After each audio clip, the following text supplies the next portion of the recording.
Euthyphro, by Plato, translated by Benjamin Jowett. Persons of the dialogue: Socrates and Euthyphro. Scene: the porch of the king Archon.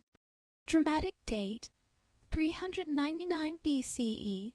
Socrates is 69 years old.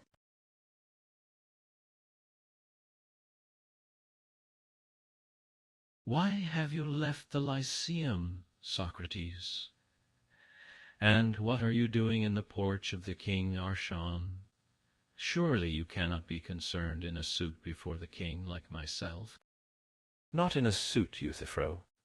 Impeachment is the word which the Athenians use. What? I suppose that someone has been prosecuting you, for I cannot believe that you are the prosecutor of another. Certainly not. Then someone else has been prosecuting you? Yes. And who is he? A young man who is little known, Euthyphro, and I hardly know him. His name is Meletus, and he is of the deme of Phthis. Perhaps you may remember his appearance. He has a beak, and long straight hair, and a beard which is ill-grown. No, I do not remember him, Socrates. But what is the charge which he brings against you? What is the charge? Well, a very serious charge, which shows a good deal of character in the young man, and for which he is certainly not to be despised. He says he knows how the youth are corrupted and who are their corrupters. I fancy that he must be a wise man, and seeing that I am the reverse of a wise man, he has found me out, and is going to accuse me of corrupting his young friends. And of this our mother the state is to be the judge. Of all our political men, he is the only one who seems to me to begin in the right way, with the cultivation of virtue in youth, like a good husbandman. He makes the young shots his first care, and clears away us who are the destroyers of them. This is only the first step. He will afterwards attend to the elder branches, and if he goes on as he has begun, he will be a very great public benefactor. I hope that he may, but I rather fear, Socrates, that the opposite will turn out to be the truth. My opinion is that in attacking you, he is simply aiming a blow at the foundation of the state. But in what way does he say that you corrupt the young? He brings a wonderful accusation against me, which at first hearing excites surprise. He says that I am a poet or maker of gods, and that I invent new gods and deny the existence of old ones. This is the ground of his indictment. I understand, Socrates. He means to attack you about the familiar sign which occasionally, as you say, comes to you. He thinks that you are a neologian, and he is going to have you up before the court for this. He knows that such a charge is readily received by the world, as I myself know too well, for when I speak in the assembly about divine things, and foretell the future to them, they laugh at me and think me a madman. Yet every word that I say is true, but they are jealous of us all, and we must be brave and go at them. Their laughter, friend Euthyphro, is not a matter of much consequence, for a man may be thought wise, but the Athenians, I suspect, do not much trouble themselves about him until he begins to impart his wisdom to others, and then, for some reason or other, perhaps, as you say, from jealousy, they are angry. I am never likely to try their temper in this way. I dare say not, for you are reserved in your behavior, and seldom impart your wisdom. But I have a benevolent habit of pouring out myself to everybody, and would even pay for a listener, and I am afraid that the Athenians may think me too talkative. Now if, as I was saying, they would only laugh at me, as you say that they laugh at you, the time might pass gaily enough in the court. But perhaps they may be in earnest, and then what the end will be you soothsayers only can predict. I dare say that the affair will end in nothing, Socrates, and that you will win your cause, and I think that I shall win my own. And what is your suit, Euthyphro? Are you the pursuer or the defendant? I am the pursuer. Of whom? You will think me mad when I tell you. Why has the fugitive wings? Nay, he is not very volatile at his time of life. Who is he? My father. Your father, my good man? Yes. And of what is he accused? Of murder, Socrates. By the powers! Euthyphro, how little does the common herd know of the nature of right and truth! A man must be an extraordinary man, and have made great strides in wisdom, before he could have seen his way to bring such an action. Indeed, Socrates, he must. I suppose that the man whom your father murdered was one of your relatives. Clearly he was, for if he had been a stranger, you would never have thought of prosecuting him. I am amused, Socrates, at your making a distinction between one who is a relation and one who is not a relation, for surely the pollution is the same in either case. If you knowingly associate with the murderer when you ought to clear yourself and him by proceeding against him, the real question is whether the murdered man has been justly slain. If justly, then your duty is to let the matter alone, but if unjustly, then even if the murderer lives under the same roof with you and eats at the same table, proceed against him. Now, the man who is dead was a poor dependent of mine, who worked for us as a field labourer on our farm in Naxos, and one day, in a fit of drunken passion, he got into a quarrel with one of our domestic servants, and slew him. My father bound him hand and foot, and threw him into a ditch, and then sent to Athens to ask of a diviner what he should do with him. Meanwhile he never attended to him, and took no care about him, for he regarded him as a murderer, and thought that no great harm would be done even if he did die. Now this was just what happened. For such was the effect of cold and hunger and chains upon him, that before the messenger returned from the diviner he was dead. And my father and family are angry with me for taking the part of the murderer and prosecuting my father. They say that he did not kill him, and that if he did, the dead man was but a murderer, and I ought not to take any notice, for that a son is impious who prosecutes a father. Which shows, Socrates, how little they know what the gods think about piety and impiety. Good heavens, Euthyphro! And is your knowledge of religion and of things pious and impious so very exact, that, supposing the circumstances to be as you state them, you are not afraid lest you too may be doing an impious thing in bringing an action against your father? The best of Euthyphro, and that which distinguishes him, Socrates, from other men, is his exact knowledge of all such matters. What should I be good for without it? Rare friend, I think that I cannot do better than be your disciple. Then, before the trial with Meletus comes on, I shall challenge him, and say that I have always had a great interest in religious questions, and now, as he charges me with rash imaginations and innovations in religion, I have become your disciple. You, Meletus, as I shall say to him, acknowledge Euthyphro to be a great theologian, and sound in his opinions, and if you approve of him, you ought to approve of me, and not have me into court. But if you disapprove, you should begin by indicting him who is my teacher, and who will be the ruin, not of the young, but of the old, that is to say, of myself, whom he instructs, and of his old father, whom he admonishes and chastises. And if Meletus refuses to listen to me, but will go on, and will not shift the indictment from me to you, I cannot do better than repeat this challenge in the court. Yes, indeed, Socrates, and if he attempts to indict me, I am mistaken if I do not find a flaw in him. The court shall have a great deal more to say to him than to me. And I, my dear friend, knowing this, am desirous of becoming your disciple, for I observe that no one appears to notice you, not even this Meletus, but his sharp eyes have found me out at once, and he has indicted me for impiety, and therefore I adjure you to tell me the nature of piety and impiety, which you said that you knew so well, and of murder, and of other offences against the gods. What are they? Is not piety in every action always the same?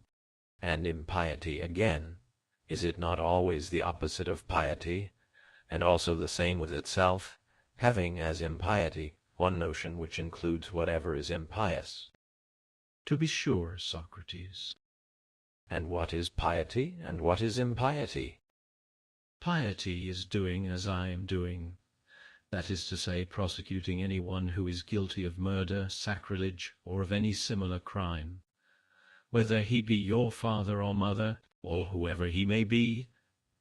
That makes no difference, and not to prosecute them is impiety. And please to consider, Socrates, what a notable proof I will give you of the truth of my words, a proof which I have already given to others, of the principle, I mean, that the impious, whoever he may be, ought not to go unpunished. For do not men regard Zeus as the best and most righteous of the gods? And yet they admit that he bound his father, Cronos, because he wickedly devoured his sons, and that he too had punished his own father, Uranus, for a similar reason, in a nameless manner. And yet when I proceed against my father, they are angry with me. So inconsistent are they in their way of talking when the gods are concerned, and when I am concerned. May not this be the reason, Euthyphro, why I am charged with impiety, that I cannot away with these stories about the gods? And therefore I suppose that people think me wrong. But, as you who are well informed about them approve of them, I cannot do better than assent to your superior wisdom. What else can I say, confessing as I do, that I know nothing about them? Tell me, for the love of Zeus, whether you really believe that they are true. Yes, Socrates, and things more wonderful still, of which the world is in ignorance. And do you really believe that the gods fought with one another, and had dire quarrels, battles, and the like, as the poets say, and as you may see represented in the works of great artists? The temples are full of them, and notably the robe of Athene, which is carried up to the Acropolis at the great Panathenaea, is embroidered with them. Are all these tales of the gods true, Euthyphro? Yes, Socrates, and as I was saying, I can tell you, if you would like to hear them, many other things about the gods, which would quite amaze you.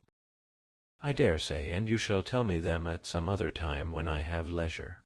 But just at present I would rather hear from you a more precise answer, which you have not as yet given, my friend, to the question, what is piety? When asked, you only replied, doing as you do, charging your father with murder. And what I said was true, Socrates.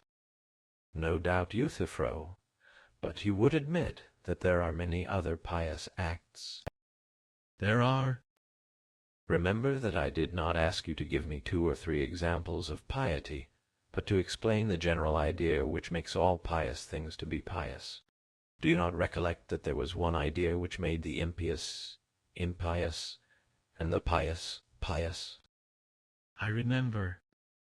Tell me what is the nature of this idea, and then I shall have a standard to which I may look, and by which I may measure actions, whether yours or those of anyone else, and then I shall be able to say that such and such an action is pious, such another impious. I will tell you if you like. I should very much like. Piety, then, is that which is dear to the gods, and impiety is that which is not dear to them. Very good, Euthyphro. You have now given me the sort of answer which I wanted. But whether what you say is true or not I cannot as yet tell, although I make no doubt that you will prove the truth of your words. Of course. Come then, and let us examine what we are saying. That thing or person which is dear to the gods is pious, and that thing or person which is hateful to the gods is impious, these two being the extreme opposites of one another. Was not that said? It was. And well said? Yes, Socrates, I thought so. It was certainly said. And further, Euthyphro, the gods, were admitted to have enmities and hatreds and differences. Yes, that was also said. And what sort of difference creates enmity and anger? Suppose, for example, that you and I, my good friend, differ about a number. Do differences of this sort make us enemies and set us at variance with one another? Do we not go at once to arithmetic and put an end to them by a sum? True. Or suppose that we differ about magnitudes. Do we not quickly end the differences by measuring? Very true. And we end a controversy about heavy and light by resorting to a weighing machine? To be sure. But what differences are there which cannot be thus decided, and which therefore make us angry and set us at enmity with one another? I dare say the answer does not occur to you at the moment, and therefore I will suggest that these enmities arise when the matters of difference are the just and unjust, good and evil, honorable and dishonorable. Are not these the points about which men differ, and about which, when we are unable satisfactorily to decide our differences, you and I and all of us quarrel, when we do quarrel? Yes, Socrates, the nature of the differences about which we quarrel is such as you describe. And the quarrels of the gods, noble Euthyphro, when they occur, are of a like nature? Certainly they are. They have differences of opinion, as you say, about good and evil, just and unjust, honorable and dishonorable. There would have been no quarrels among them if there had been no such differences. Would there now? You are quite right. Does not every man love that which he deems noble and just and good, and hate the opposite of them? Very true. But, as you say, people regard the same things, some as just and others as unjust. About these they dispute, and so there arise wars and fightings among them. Very true. Then the same things are hated by the gods and loved by the gods, and are both hateful and dear to them? True. And upon this view the same things, Euthyphro, will be pious and also impious. So I should suppose. Then, my friend, I remark with surprise that you have not answered the question which I asked. For I certainly did not ask you to tell me what action is both pious and impious, but now it would seem that what is loved by the gods is also hated by them, and therefore, Euthyphro, in thus chastising your father, you may very likely be doing what is agreeable to Zeus, but disagreeable to Cronos or Uranus, and what is acceptable to Hephaestus, but unacceptable to Hera, and there may be other gods who have similar differences of opinion. But I believe, Socrates, that all the gods would be agreed as to the propriety of punishing a murderer. There would be no difference of opinion about that. Well, but speaking of men, Euthyphro, did you ever hear anyone arguing that a murderer or any sort of evil doer ought to be let off? I should rather say that these are the questions which they are always arguing, especially in courts of law. They commit all sorts of crimes, and there is nothing which they will not do or say in their own defense. But do they admit their guilt, Euthyphro, and yet say that they ought not to be punished? No, they do not. Then there are some things which they do not venture to say and do, for they do not venture to argue that the guilty are to be unpunished, but they deny their guilt, do they not? Yes. Then they do not argue that the evildoer should not be punished, but they argue about the fact of who the evildoer is, and what he did and when. True. And the gods are in the same case, if, as you assert, they quarrel about just and unjust. And some of them say, while others deny, that injustice is done among them. For surely neither God nor man will ever venture to say that the doer of injustice is not to be punished. That is true, Socrates, in the main. But they join issue about the particulars, gods and men alike, and if they dispute at all, they dispute about some act which is called in question, and which by some is affirmed to be just, by others to be unjust. Is not that true? Quite true. Well then, my dear friend Euthyphro, do tell me, for my better instruction and information, what proof have you that in the opinion of all the gods, a servant who is guilty of murder, and is put in chains by the master of the dead man, and dies because he is put in chains, before he who bound him can learn from the interpreters of the gods what he ought to do with him, dies unjustly, and that on behalf of such an one a son ought to proceed against his father, and accuse him of murder? How would you show that all the gods absolutely agree in approving of his act? Prove to me that they do, and I will applaud your wisdom as long as I live. It will be a difficult task, but I could make the matter very clear indeed to you. I understand. You mean to say that I am not so quick of apprehension as the judges, for to them you will be sure to prove that the act is unjust and hateful to the gods. Yes, indeed, Socrates, at least if they will listen to me. But they will be sure to listen if they find that you are a good speaker. There was a notion that came into my mind while you were speaking.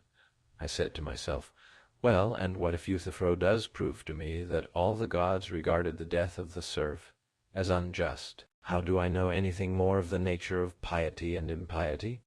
For granting that this action may be hateful to the gods, still piety and impiety are not adequately defined by these distinctions, for that which is hateful to the gods has been shown to be also pleasing and dear to them. And therefore, Euthyphro, I do not ask you to prove this. I will suppose, if you like, that all the gods condemn and abominate such an action.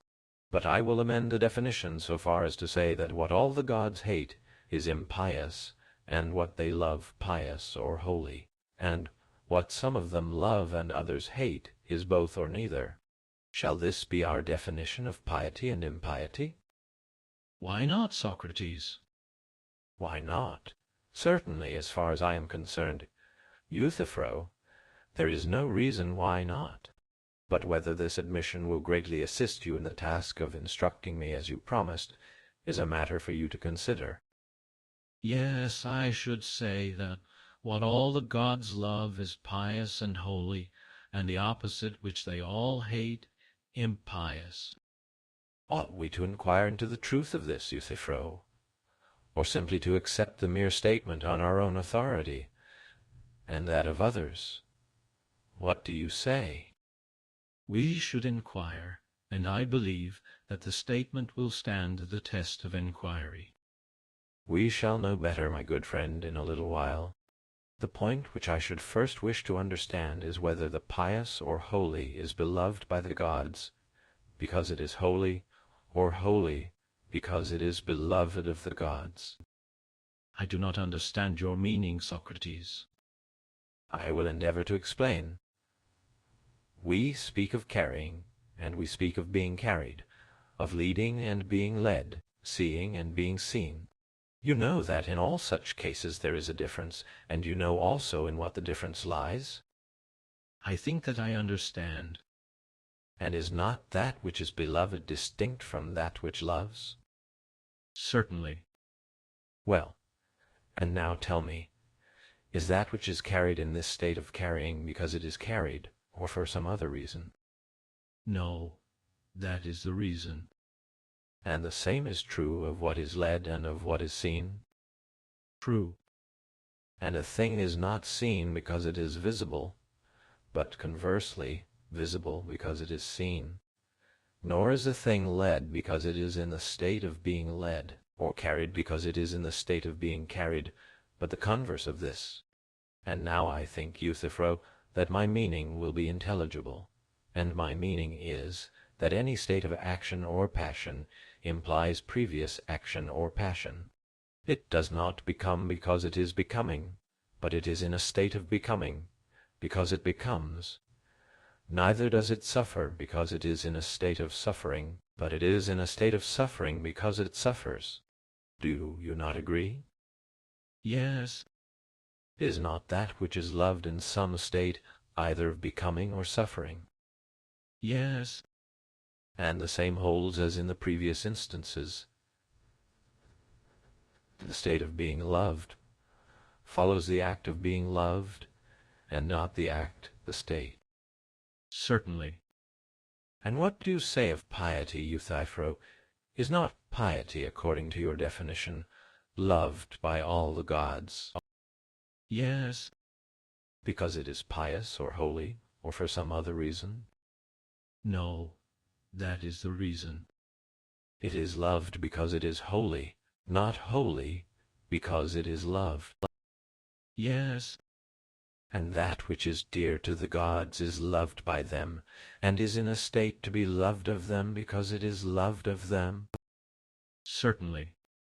Then that which is dear to the gods, Euthyphro, is not holy, nor is that which is holy loved of God, as you affirm, but they are two different things. How do you mean, Socrates? I mean to say that the holy has been acknowledged by us to be loved of God because it is holy, not to be holy because it is loved. Yes. But that which is dear to the gods is dear to them because it is loved by them, not loved by them because it is dear to them. True. But, friend Euthyphro, if that which is holy is the same with that which is dear to God, and is loved because it is holy, then that which is dear to God would have been loved as being dear to God. But if that which dear to God is dear to him because loved by him, then that which is holy would have been holy because loved by him. But now you see that the reverse is the case, and that they are quite different from one another. For one is of a kind to be loved, because it is loved, and the other is loved, because it is of a kind to be loved.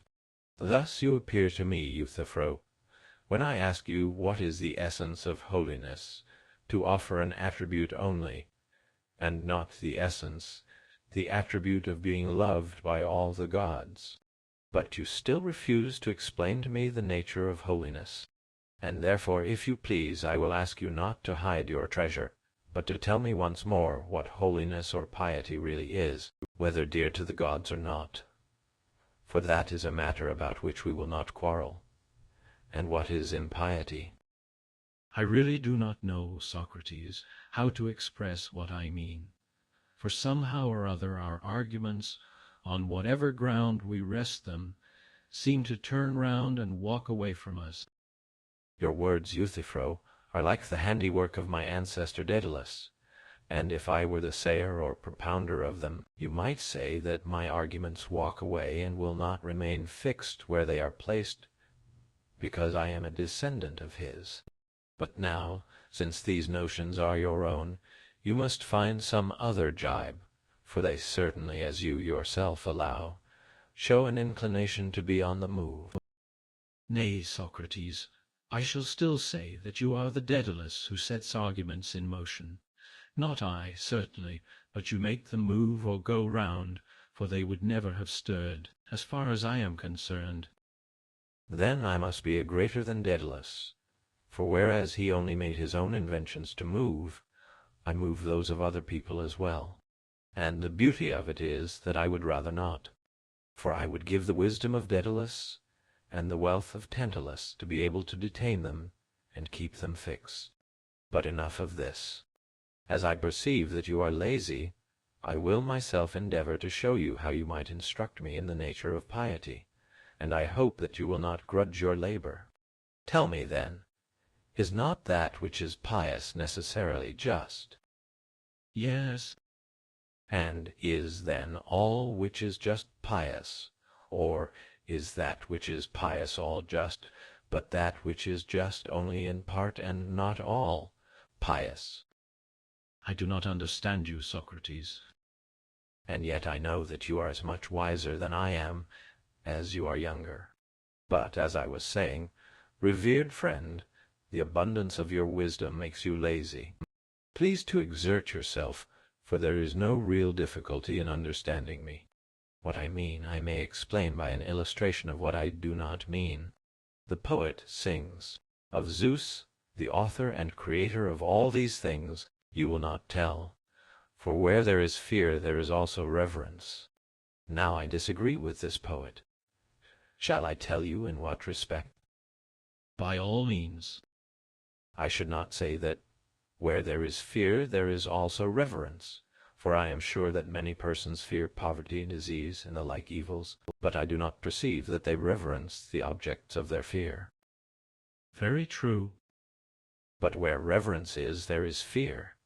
For he who has a feeling of reverence and shame about the commission of any action fears and is afraid of an ill reputation. No doubt. Then we are wrong in saying that where there is fear there is also reverence, and we should say where there is reverence there is also fear. But there is not always reverence where there is fear, for fear is a more extended notion, and reverence is a part of fear, just as the odd is a part of number, and number is a more extended notion than the odd. I suppose that you follow me now? Quite well. That was the sort of question which I meant to raise when I asked whether the just is always the pious, or the pious always the just, and whether there may not be justice where there is not piety. For justice is the more extended notion, of which piety is only a part. Do you dissent? No, I think that you are quite right. Then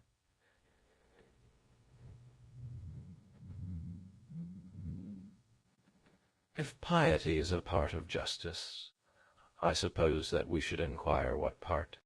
If you had pursued the inquiry in the previous cases, for instance, if you had asked me what is an even number, and what part of number the even is, I should have had no difficulty in replying, a number which represents a figure having two equal sides.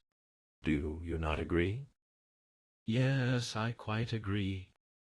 In like manner, I want you to tell me what part of justice is piety or holiness, that I may be able to tell Meletus not to do me injustice, or indict me for impiety, as I am now adequately instructed by you in the nature of piety or holiness, and their opposites.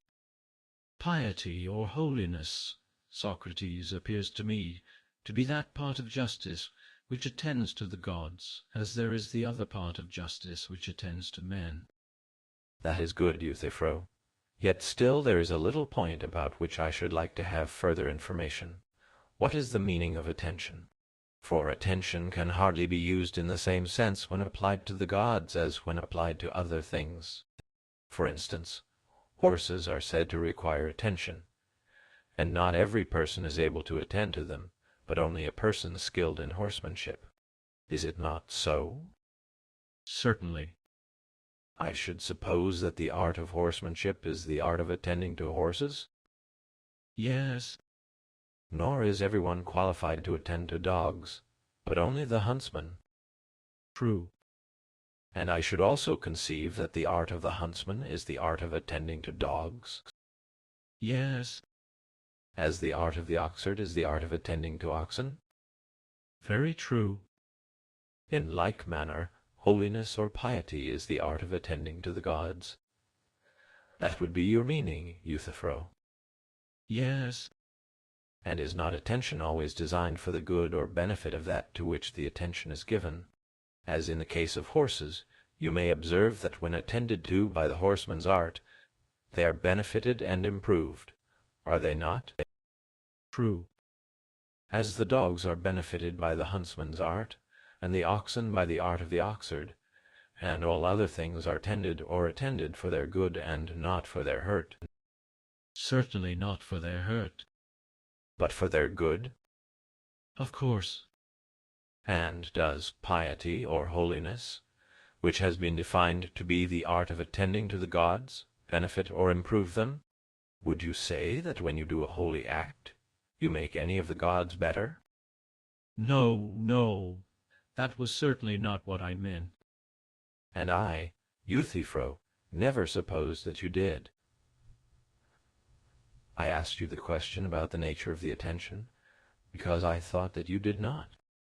You do me justice, Socrates. That is not the sort of attention which I mean. Good. But I must still ask, what is this attention to the gods which is called piety? It is such, Socrates, as servants show to their masters. I understand a sort of ministration to the gods. Exactly. Medicine is also a sort of ministration or service, having in view the attainment of some object. Would you not say of health? I should. Again, there is an art which ministers to the shipbuilder with a view to the attainment of some result.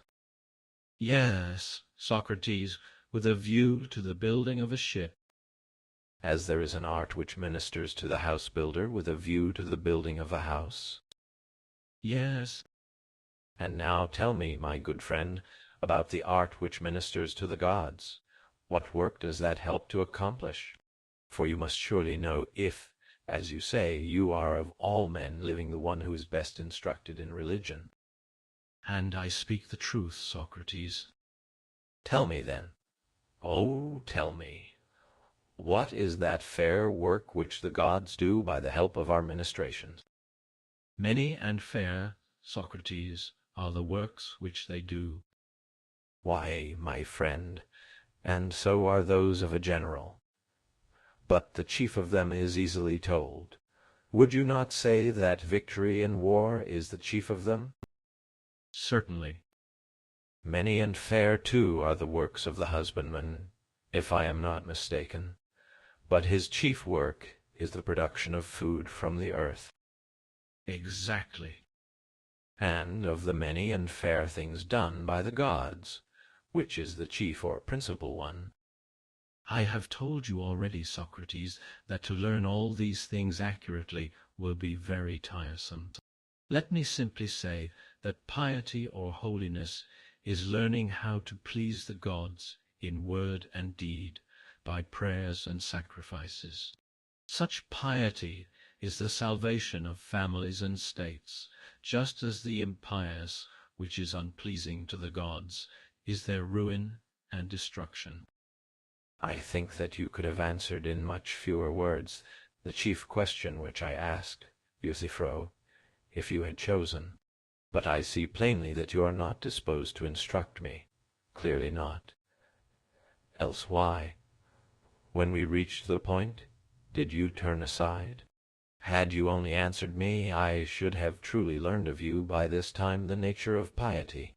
Now, as the asker of a question is necessarily dependent on the answerer, whither he leads, I must follow, and can only ask again, what is the pious, and what is piety?